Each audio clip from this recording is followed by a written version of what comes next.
Cinema hero Vijay ఈరోజు అఖండ విజయంతో గెలవటం చూసాం మనందరం తమిళనాడులో. ఆయన అందరి ఆడవాళ్ళకి సూపర్ సిక్స్ లాగా 6 హామీలు ఇచ్చారు.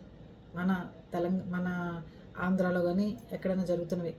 ప్రతి మహిళ అకౌంట్లో 2,500 రూపాయలు ప్రతి నెల జమ చేస్తారు.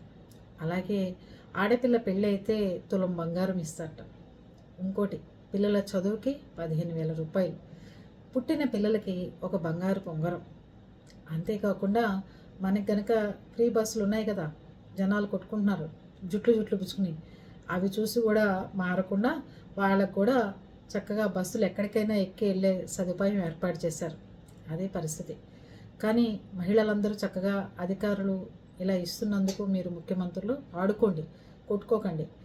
ఎంతో చక్కగా అధికారులు ప్రవేశపెడుతున్న దానికి ముఖ్యమంత్రులు మీరు వాళ్ళకి గొప్పగా రుణపడి ఉండాలి తప్ప జుట్లు పెట్టుకుని కొట్టుకునే విధంగా తయారవమాకండి. మీరన్నా తమిళనాడులో మంచిగా ఉండాలని మనస్ఫూర్తిగా కోరుకుంటున్నాను. ఓకేనా?